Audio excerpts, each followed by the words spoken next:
Did Abigail sink her teeth into a number one spot at this weekend's box office? Let's find out right now. I'm Adam. This is Does It Hold Up? And here's my weekly check-in with this last weekend's box office.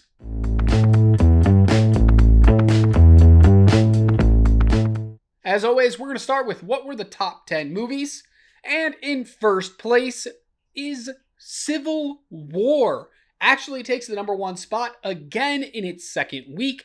It made $11.1 million, had a 56% drop, which isn't as big as I expected it to be, but it's probably bigger than they wanted it to be. The movie's taken in just under $45 million at the domestic box office so far. In second place is Abigail, the new horror movie starring, just a plethora of people. It took in about $10.3 million, which was just good enough for second place, could not quite reach that number one spot.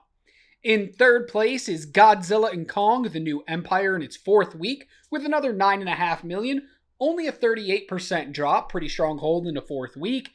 It's taken in $171.7 million. In fourth place is a new movie to the list, The Ministry of Ungentlemanly Warfare. It took in just under $9 million. That's its total gross so far at the box office, because it's new. I haven't heard much about this movie. I haven't heard if it's good. I haven't heard if it's bad. Really, I just don't think people are talking about it, which is kind of a shame. I was hoping to get a real good feel if this movie was good or not. I kind of want to see it, but part of me doesn't really want to see it. So I was hoping either it was going to make a whole bunch of money this weekend and I would 100% know it was good, or it was going to fail completely and I would 100% would know, don't go watch it. This is such a middling number, I'm still lost on if I should go check it out or if I should just skip it altogether. Let me know in the comments below if you've seen it. Is it worth watching? In fifth place is Spy Family Code White, an anime. It took in $4.8 million. Anime always seems to do pretty well in its opening weekend. Comes in, makes a couple million, might hang around for the second week, but then usually drops out. But I'm sure that's all they ever really want anyway. In sixth place is Kung Fu Panda 4 in its seventh week, only dropping 15%, bringing in $4.7 million. $180 million at the domestic box office for now. It's going to go up more. This movie's holding pretty well as the weeks roll on, and people really seem to enjoy it. So I imagine, will it get to 200? I don't think so. Will it get close? Maybe. Stick around to find out. In its fifth week, Ghostbusters Frozen Empire takes the seventh slot with $4.4 million, a 23% drop. It's now just under $103 million domestically. It has crossed that $100 million mark. Quick round of applause for that movie. Great job. Only about $350,000 separated 5th, 6th, and 7th place this week. It was a very tight race for those middle numbers. In its 8th week, in 8th place is Dune Part 2 with around $3 million, 32% drop, but who cares? It's literally made all the money so far at the beginning of this year. In its third week is Monkey Man in 9th place with $2.28 million, a 44% drop. Only 21.7 here domestically, which is a little disappointing. I'm sure this movie was expecting to do a lot more.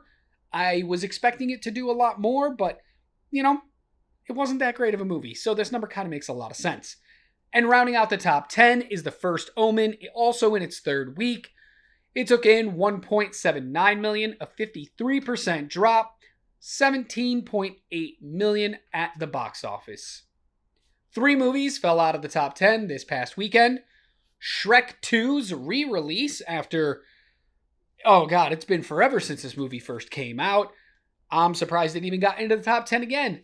I'll say it right now. I'm not a Shrek fan. Go ahead, leave me the hate comments. I'm used to it. I never understood it.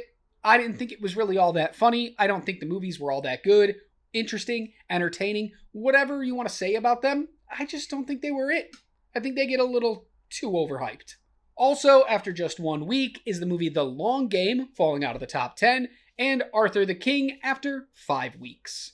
Let's go ahead and take a look at our weekend to weekend comparison for 2023 versus 2024. What were the top 2 movies over these weekends, and how much money did they each make? We're in the 16th weekend of the box office year, and last year, the total box office for the weekend was $124.7 million. It was led by the Super Mario Bros. In its 3rd straight week at the number 1 spot. This weekend, we were led by Civil War in its 2nd weekend in the number 1 spot. But again, we didn't come anywhere close to what we did last year. This past weekend, the total box office gross was $64.8 million. It's kind of a shame. I understand we haven't had anything big like Super Mario Brothers, but I thought maybe Abigail would come in and do a really surprising number. Civil War might have held a little stronger. We probably should have had a bigger number than this 64 million, but, hopefully we got some good movies coming out soon, because if not, it's not looking really good for 2024. Switch things up a little here. The next chart we're going to look at is our genre distribution. How much money have we made so far for the entire year at the domestic box office, and which types of movies have made the most money?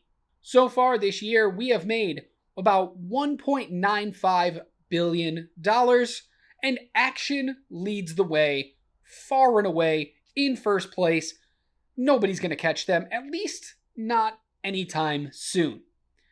Its market share is 39.41%. In second place is comedy with 17.5%, followed by drama, musical, then adventure films with 6.37%.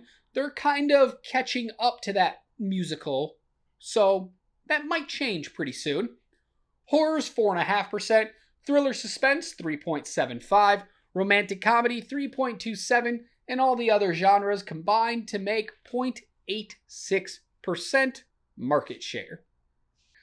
Let's take a look at the top 10 movies of 2024 so far. This is money made only in 2024, even if the movie came out in 2023. In first place is Dune Part 2 with that 276, Kung Fu Panda 4 in second place, Godzilla and Kong in third, Ghostbusters, Frozen Empire, and One Love are 4, 5, 6, 7, 8, 9, 10. Haven't changed in a couple weeks. It's Wonka, Migration, Mean Girls, The Beekeeper, and Anyone But You. And I don't think this chart's changing anytime soon. I don't think Godzilla is going to catch Kung Fu Panda, and Ghostbusters definitely isn't going to catch Godzilla. So expect these to stay the same for the next couple of weeks. If they do, we'll still check in, but it won't take that long. We'll probably just flash it real quick, let you know nothing changed, and we'll move on. Because we are introducing something new this week to the show. A lot of people always talk about movies, and if they were successes or if they were failures. And I'm not sure people always understand how much a studio gets to keep out of the box office gross that a movie makes. So what I'm going to do here on the channel is at the end of each box office show, we're going to jump back in time and we're going to pick one movie and we're going to take a look at its financial status when it came out in theaters. Now again, we're only going to look at how much money it made in theaters compared to how much money it spent and how much money the studio got. We're not going to talk about ancillary markets, no toys, video games, cartoons, comic book tie-ins, anything else. We're only going to talk about the theatrical experience. This week, we're going back for the very first time 15 years to 2009, May 1st. And the release, it's not Deadpool and Wolverine, it's actually X-Men Origins Wolverine. Yes, this movie that everybody absolutely despises, thinks might be one of the worst comic book movies ever made, but was it successful during its theatrical run? Let's go ahead and take a look. So this is kind of how the profit sharing works when movies are released in theaters. Studios obviously don't get to keep 100% of the profit, of the gross. They have to share it with a ton of other things. Mostly the theaters themselves. So let's look at the breakdown for X-Men Origins Wolverine. For the domestic week 1 of a movie's release, theaters get to keep 40% of the gross, and studios get to keep 60%.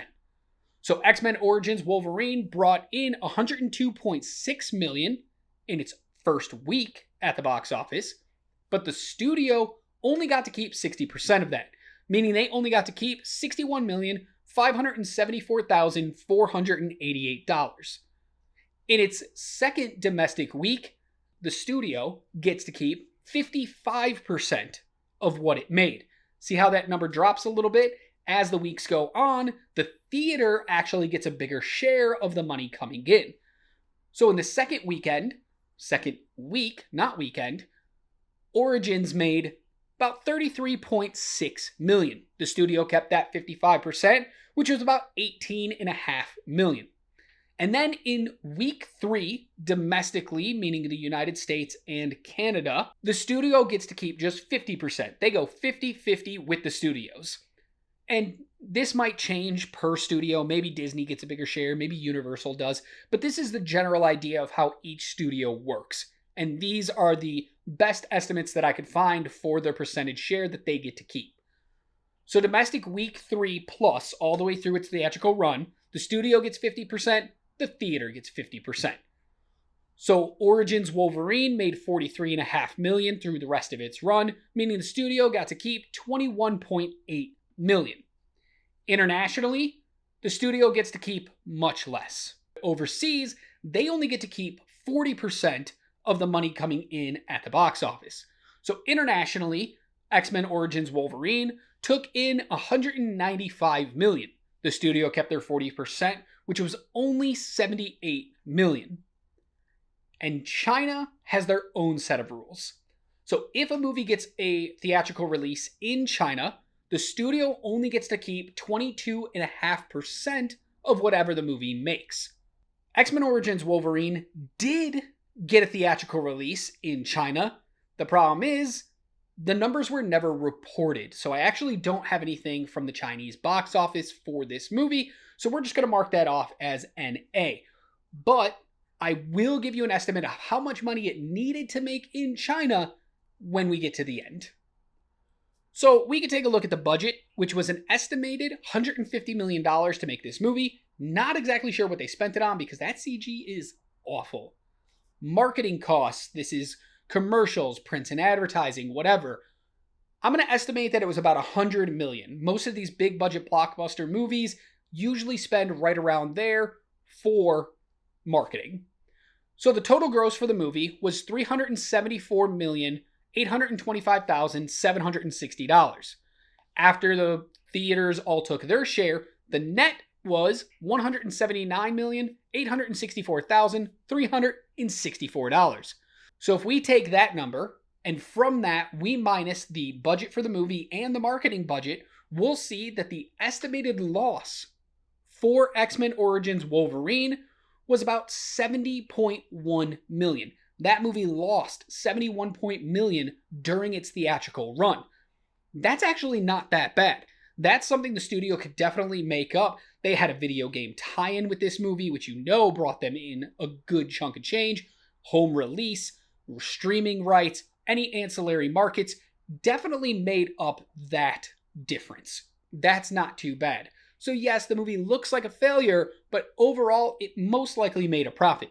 Now earlier I said I didn't have the Chinese number, but I did do some calculations, and to break even at the box office in China, this movie would have had to make $312 million during its run.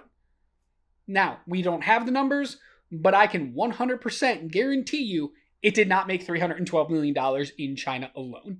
Considering the fact it only made $375 worldwide, definitely didn't make that much. So, not too big of a difference there. But I thought this would be interesting week to week to take a look at a singular movie and see if it was successful at the box office. We can look at any movie from big budget blockbusters like this one and other superhero movies, down to movies like 2012's Oscar-winning The Artist. And let's see how well some of these movies have done. If we believed it was a big success, was it really? And if we thought maybe it was a failure, we might be wrong. We're going to take a look at a new movie every single week, and if there's a movie that you want to see me cover and break down to see if it was profitable, let me know in the comments below. I'll be back next week with another breakdown of the weekend's box office, so make sure you like, share, subscribe, all that good stuff, so you don't miss a single video. I will have a review later this week for the new Bill Skarsgård movie, Boy Kills World. So stick around, come back, check that out. Until then, be good to yourself, be kind to others, and as always, keep watching movies.